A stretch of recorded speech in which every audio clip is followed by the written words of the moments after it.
Welcome to the Egg Whisperer Show, a program exclusively designed to promote reproductive health awareness and discuss fertility preservation options. Here is your host, the Harvard-educated fertility specialist, Dr. Aimee. She's known as the Egg Whisperer. Fertility expert Dr. Aimee Davis. And you have yet another success story Just launched by an East Bay fertility doctor.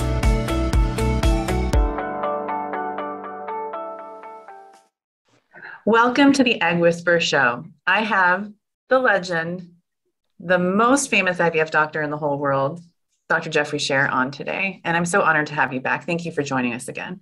Oh, it's my great pleasure.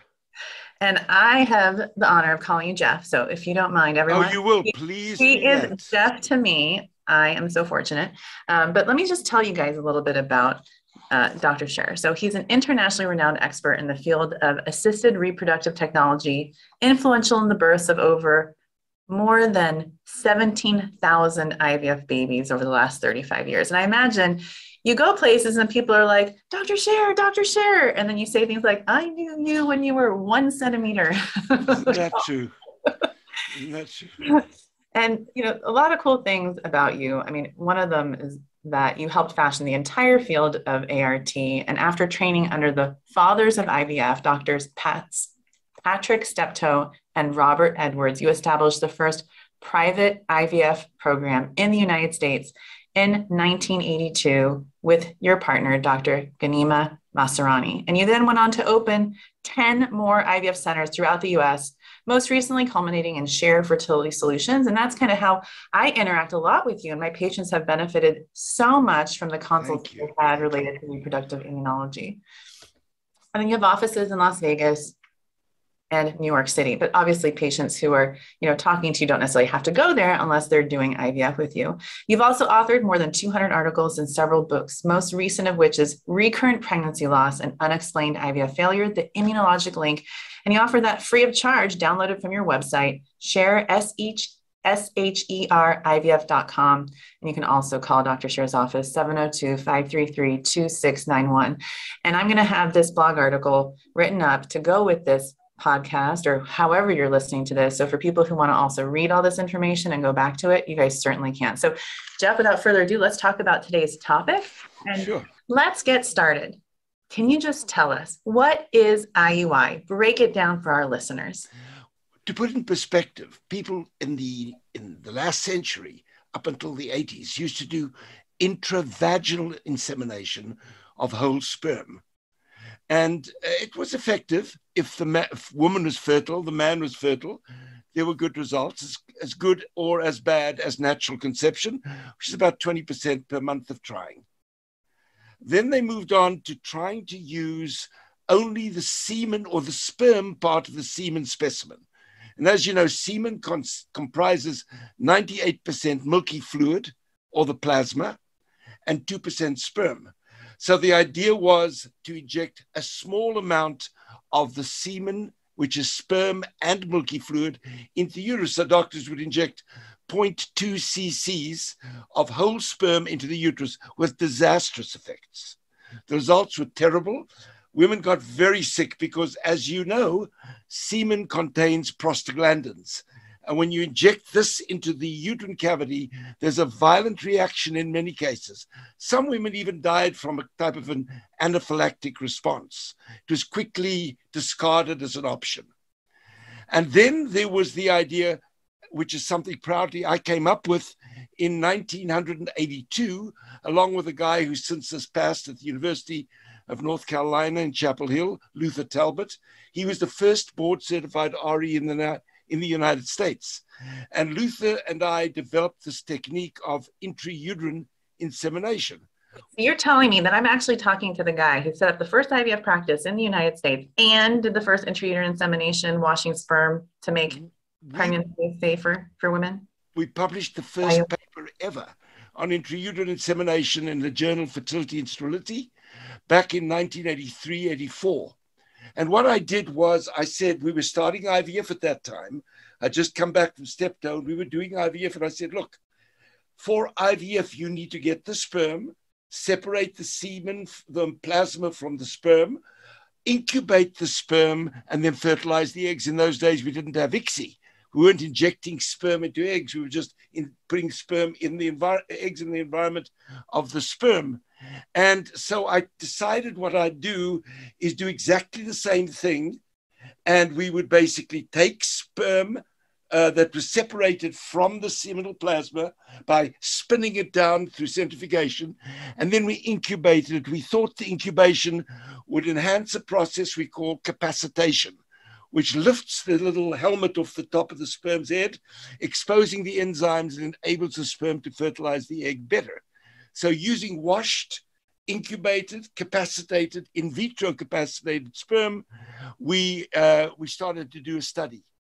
And we started doing this in all comers that had normal ovulation and had men with various forms of normal versus abnormal sperm function.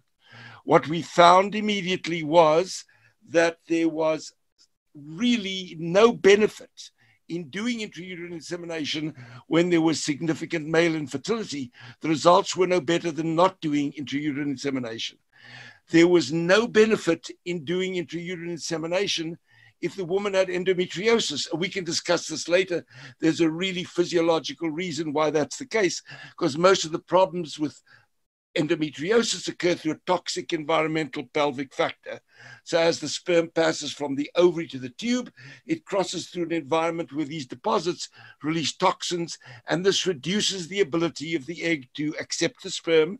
The receptors, the ZP receptors on the sperm surface are blocked, and so the sperm can't easily get into the egg. So it doesn't work there. And we found also that in older women, and this is something that Ricardo Ash, who no longer practices in the IVF field, I believe, in this country, published on, and that is that women over 40 have a very, very low success rate with IUI. In fact, if the woman is over 40, between 40 and 44, the pregnancy rate was about 1 in 50, whereas if the woman was over 45, it was 1 in 100. So with those exceptions, you don't do intrauterine insemination preferentially if there is endometriosis of any severity. IVF is the only way to bypass the toxic pelvic environment. You don't do it in older women, and you don't do it in cases of male infertility because you're kidding yourself. The results are no better. So when you do it in other cases, delivered basically to pass a cervical factor, like if the cervical mucus is hostile and you have to pass the catheter into the uterus to deliver the sperm, it has a benefit. You can do it in unexplained, quote, quote, infertility, which is rarely unexplained, but unexplained. Then you get reasonably good results. And you can do it in women with normal ovarian reserve. Those with lower ovarian reserve really don't have the time to waste on lesser procedures. And when you do this in these women, then the pregnancy rates, basically, with the exception of cases such as PCOS, polycystic ovarian syndrome, where the woman releases a lot of eggs at one time, you usually get pregnancy rates that will approach what you get under optimal circumstances with natural conception. So intrauterine insemination is good, but it's not good if it's misused, and it's a misconception that it works well in those cases that I mentioned that have bad results. It also doesn't work nearly as well if you use clomiphene citrate, because when you stimulate the woman with Clomid or Seraphine, you are introducing an anti-estrogen, and the normal pregnancy rates are about a third lower for any woman taking Clomid than the natural conception for her age. If she's obviously ovulating herself and you're trying to super ovulate her, obviously it works well for women that aren't ovulating because you're making them ovulate with the clomiphene, so you improve the results. But it doesn't do very well for ovulating women. It's better to use gonadotropins to prepare for the IUI, and you get better results that way. Yeah. I mean, what I would say is I agree with you, but what I don't understand is why is there this misconception out there that IUI is amazing and it fixes everything, and people actually come in, they're like, I'm ready, I want to do IUI. Why do you think there's this misunderstanding when I tell people Well, your pregnancy rate's going to be around 10% with IUI, maybe maximum 15% based on your age. Why is there this disconnect out there? Because a lot of doctors don't do IVF. And there's the misconception amongst patients that using fertility drugs and then insemination will give them the edge. And many doctors who don't do IVF offer their patients IUI. The big tragedy, in my opinion, is that oftentimes such women delay doing IVF. And in the process, their ovarian reserve declines, the biological clock advances, and they don't get pregnant. But there's a really important concept here that I'd like to share with your listeners that they don't often get told. Here's the reason why, if you do IUI or you use fertility drugs in women, you don't, let me repeat again, you don't get increased incidences of multiple births unless the woman is not ovulating normally. And the reason is that ovulating women may produce a lot of follicles that develop in the early stage of stimulation. One leads the way. It's the dominating follicle. It's the process of selection to dominance. And then from that point onwards, under continued stimulation, that follicle will go on to ovulate. The others are still there, but they don't grow as fast. And the moment the first follicle has released the egg, the others stop dead in their tracks. They involute and you lose those follicles, which is why we did a study on this, why when you do IUI with fertility drugs in women who are not ovulating, you increase the pregnancy rate. In women like women with PCOS, you can get pregnancy rates of 30%. But if you do IUI with fertility drugs in women that are ovulating, the pregnancy rate is the same and there's no increase in multiple birth rates. The only time you see increased incidence of multiple birth rates is when the woman is producing large numbers of follicles. There's no dominant follicle. You stimulate and they all rush to the finish line together and release their eggs. And then you end up with multiples, but not for normal ovulating women who get IUI and fertility drugs. You don't get an increased incidence of twins or triplets. And I think right now with COVID, a lot of people are just so stressed out about even having sex.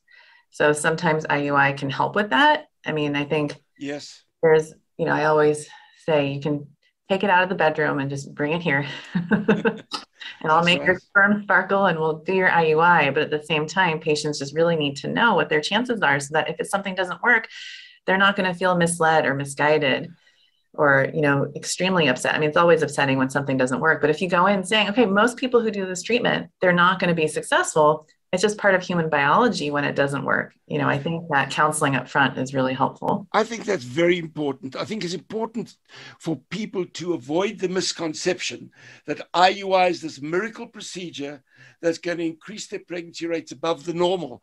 It may do that if they're not ovulating, as I said, or they're ovulating abnormally, but not for normally ovulating women and women that are older, above 40, and or women that are younger with diminishing ovarian reserve, or when there's significant male infertility, or in cases of the woman's ovarian reserve declining, IUI is not a treatment of choice. Yeah. And in fact, there's no great advantage if a man's got normal sperm, washing the sperm and injecting it either. It just is more convenient. You can target the timing of ovulation and get it done. It's a good procedure, but it's overused, misused, and there are many misconceptions about it. And I think that's a great point, that a lot of doctors that do it, for example, are general OBGYNs, and they can't do IVF. So patients are kind of stuck in that treatment type because they aren't counseled appropriately about what their diagnosis is, what their prognosis is, and what treatments they can do that'll give them a higher chance. And they might not understand that they don't have as high of a chance that they thought they did.